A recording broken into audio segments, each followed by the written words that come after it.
పడిమెట్ల పైకెక్కి గుడికేగు భక్తులకు ఎదురొచ్చే బంగారు స్వామి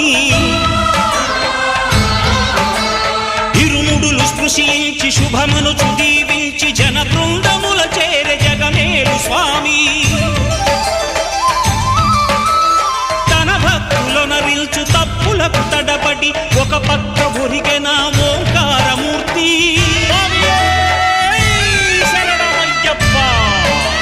స్వాములందరూ తనకు సాయము కాగా ధీమంతుడై లేచే ఆ కన్య స్వామి